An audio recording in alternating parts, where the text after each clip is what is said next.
పవన్ కళ్యాణ్ గారిని మాట్లాడాల్సిందిగా ఆహ్వానిస్తున్నాను.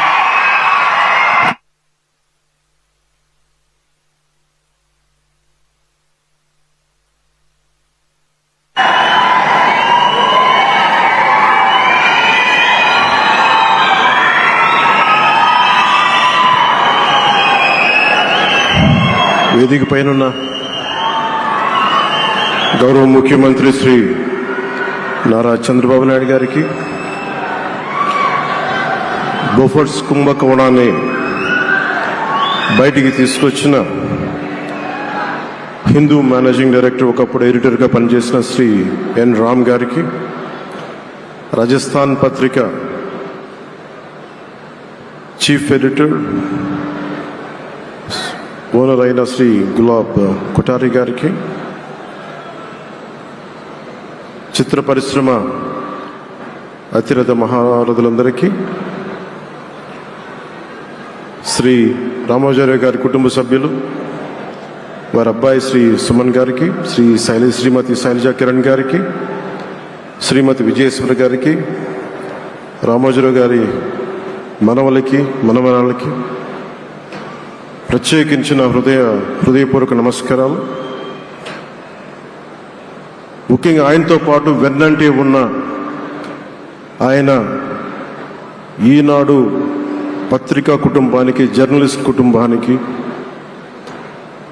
వారందరికీ కూడా నా ప్రత్యేక హృదయపూర్వక నమస్కారం. రామోజీరావు గారి గురించి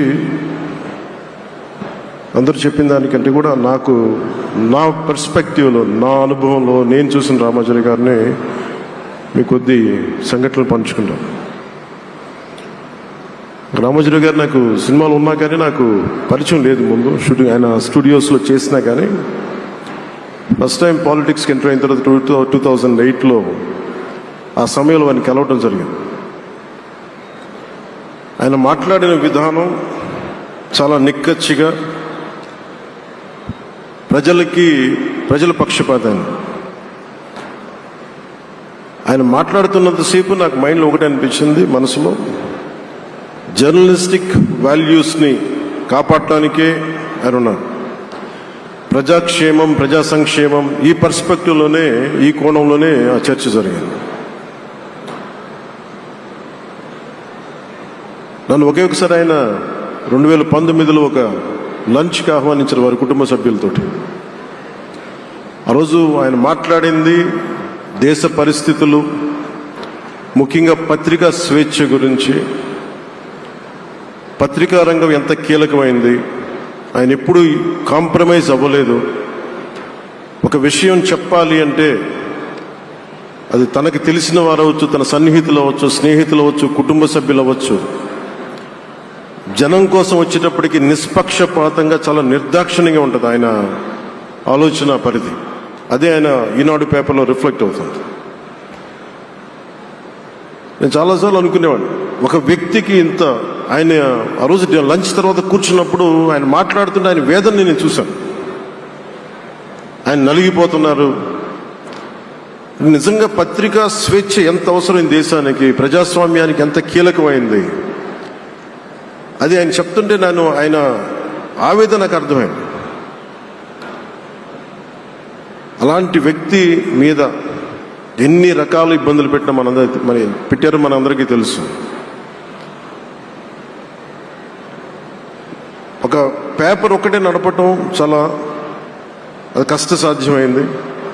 కానీ దాంతోపాటు ఆయనకి నష్టపోవడానికి, జనరల్గా అలాంటి విలువలు, కమిట్మెంట్ ఉన్నవాళ్ళు మిగతా వ్యాపారాలు అంటే ఆయన్ని అన్ని రకాలుగా దాడులు చేయడానికి చాలా తేలిక.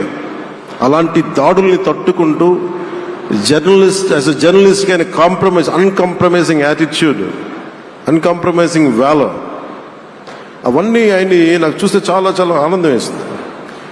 ఆయన ఒకటే చెప్పారు నాకు, your upcoming political leader, I wish you all the best. నీ జీవితంలో నువ్వు కాంప్రమైజ్ అవ్వకు, what ever you believe in, నువ్వు ఏదైతే నమ్ముతావో దాన్ని త్రికరణ శుద్ధిగా చేయని చెప్పి ఆయన చెప్పింది నేను ఈ రోజుకి మర్చిపోలేను. అలాంటి మహానుభావుడు సంస్మరణ సభకి నేను ఈరోజు ఇక్కడికి రావటం, ఆంధ్రప్రదేశ్ ప్రభుత్వం భాగంగా నాకు నిజంగా చాలా ఆనందంగా ఉంది. రైట్ టు ఇన్ఫర్మేషన్ యాక్ట్ దారిలో చూస్తూ ఉంటే ఇందాక ఎగ్జిబిషన్లో 2008 రైట్ టు ఇన్ఫర్మేషన్ యాక్ట్లో అంటే ప్రజలకు ప్రతిదీ తెలియాలి, ప్రభుత్వంలో ఏం జరుగుతుంది, ప్రభుత్వం ఏం తీరుతలు ఎలా ఉంది అనేది. దానికోసం ఆయన అందరినీ కలిపి ఆంధ్రప్రదేశ్లో ప్రత్యేకించి ఉమ్మడి ఆంధ్రప్రదేశ్లో ఆయన ఒక ఉద్యమకర్తగా కూడా వ్యవహరించారు. ఒక ఆర్టీఐ లాంటి థాట్ ప్రాసెస్ ఉండాలి అంటే ఒకటే ఉంటుంది, ఇది ఏమి జరిగినా ప్రజలకి తెలియాలి, ప్రభుత్వంలో ఉన్న రాజకీయ వ్యవస్థ ఏమి చేసినా ప్రజలకి తెలియాలి, వారికి అండగా ఉండాలని చెప్పి ఆయన చేసిన ఈ యజ్ఞం చాలా జటిలమైంది, చాలా కష్టమైంది.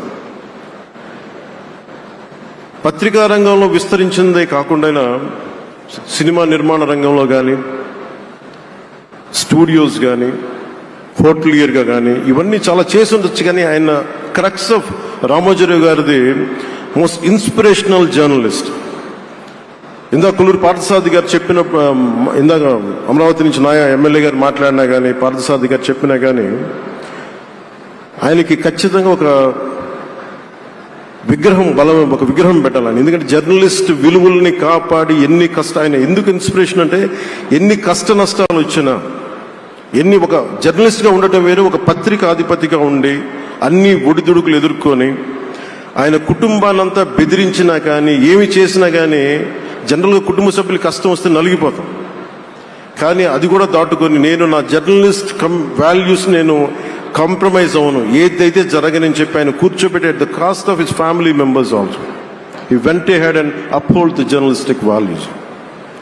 వారికి దానికి చాలా చాలా సాహసంగా నాకు చాలా ఆనందం వేసింది. ఆయన ఆఖర్లో ఎలక్షన్ రిజల్ట్స్ వస్తాయి, ఎప్పుడు వస్తాయి వీటన్నిటి అనుకున్న టైంలో నేను ఒకటి అనుకున్నాను, ఆయన ఆరోగ్యం క్షీణిస్తూ ఉంది, బాగుండు, ఆయన ఈ విజయ వార్త వింటారా లేదా అనేది నేను ఒకటి ఆలోచిస్తూ ఉన్నాను. సో నేను శ్రీమతి శైలజ కిరణ్ గారిని, సుమన్ గారిని, శ్రీమతి విజయశ్రీ గారిని అడిగినప్పుడు నేను ఒకటి అడిగాను, ఆయన విన్నారా అండి, ఆయనకి మాటలు వినిపించినాయా? అందరు చెప్తాను ఆయనకి వినిపించట్లేదంటే లేదు, చాలా ఒక 24 గంటలు ఆ విజయాన్ని దశాబ్దం పాటు నలిగారు, దశాబ్దన్నర పాటు నలిగి ఆయన్ని నలిగిన తర్వాత ఆయన అలాంటి వ్యక్తి విజయ వార్త వినకపోతే అక్షోభిస్తుందేమో ఆత్మని అనిపించేది. కానీ విజయ వార్త వినే ఆయన పరమదించారు. అందుకు నాకు చాలా ఒక తృప్తినిచ్చింది. అలాంటి మహానుభావులకి నా నివాళులు అర్పిస్తూ ఆయన నుంచి ఎవరైనా నేర్చుకోవాల్సింది ప్రజాస్వామ్యాన్ని పరిరక్షించడానికి ఎవరి స్థాయిల్లో, ఒక పత్రికాధిపతిగా కావచ్చు, ఎవరు ఏ స్థాయిలో ఉన్నా దాన్ని మనం కాపాడాల్సిన అవసరం ఉంది. అలాగే ఆయన జర్నలిస్టిక్ వారసత్వ ప్రవాహం అంటే ఉదాహరణకి ఈనాడు, ఈటీవీ తాలూకు ప్రజెంటేషన్ ఆఫ్ న్యూస్ చాలా న్యూట్రల్గా, అన్బయాస్డ్గా ఉండదు. ఏదైనా విషయం చెప్పేటప్పుడు నా గురించి ఎంత రాస్తారో, నన్ను తిట్టాలనుకున్నప్పుడు అంతే తిడతారు. అంటే నువ్వు చేసే పనిని బట్టే గుర్తిస్తారు తప్ప నాకు తెలుసు కదా అని చెప్పి మళ్ళీ దానికి ఫేవరెటిజం ఉండదు. అది తెలుగుదేశం పార్టీ కావచ్చు, ఇంకొక పార్టీ కావచ్చు, కాంగ్రెస్ కూడా కావచ్చు. కాంగ్రెస్ చేస్తే కాంగ్రెస్ని ఆయన్ని పైకెత్తిన సందర్భాలు ఉన్నాయి. అలాగే ఏ పార్టీ తప్పులు చేసి నచ్చని, ప్రజలకి ఇబ్బందికరమైన సంఘటనలు జరిగినప్పుడు ఏం మాత్రం వెనకాడకుండా ఫ్రంట్ పేజీలు వేసేవాడు. ఫ్రంట్ పేజీలో మరీ చాలా బలంగా చేసేవాడు. సో అందుకే నాకు అనిపించింది ఒక జర్నలిస్టిక్ వాల్యూస్, ఆయన తాలూకు వారసత్వ ప్రవాహం ప్రతి జర్నలిస్టు పుణికి పుచ్చుకోవాలి, అది తీసుకోవాలి. ఒక నది ఒక ప్రవాహం వెళ్తున్నప్పుడు మన స్థాయి, అది నువ్వు ఒక చిన్న బకెట్తో తీసుకుంటావు, చెంబుతో తీసుకుంటావు, ప్రవాహంలో నీళ్లు ఉన్నట్టుగా రామోజీరావు గారి జర్నలిస్టిక్ వారసత్వ ప్రవాహాన్ని మనం ఎంత తీసుకుంటాం అనేది మన స్థాయిని బట్టి ఉంటుంది. అది ఒక మోటార్ వేసి ఒక ట్యూబ్ మనకి పైప్లో తోడుకునేలాగా ఉండొచ్చు, లేదంటే నా స్థాయి ఇంతే అంటే కూర్చోబెట్టి ఒక చెంబుతో తోడుకోవచ్చు. అలాంటి అపరిమితమైన ప్రవాహం, ఆగని ప్రవాహం, ఉధృతమైన రామోజీరావు గారి జర్నలిస్ట్ వారసత్వ ప్రవాహం ఈ రాష్ట్ర ప్రజలందరూ కూడా, తెలుగు ప్రజలందరూ కూడా దాని నుంచి మనకి ఒక స్ఫూర్తిని తీసుకోవాలని మనస్ఫూర్తిగా కోరుకుంటూ, నాకు అవకాశాన్ని ఇచ్చిన నా సహచర మంత్రివర్యులందరికీ, ఇక్కడికి వచ్చిన ప్రత్యేక ఆహ్వానితులుగా వచ్చిన జర్నలిస్ట్ పెద్దలందరికీ, పత్రికా ప్రతినిధులందరికీ ఇక్కడికి వచ్చిన అతిథులందరికీ, విశిష్ట అతిథులందరికీ ప్రత్యేకమైన ధన్యవాదాలు తెలియజేసుకుని, కృతజ్ఞతలు తెలియజేసుకుంటూ సెలవు తీసుకున్నాను. జై హింద్.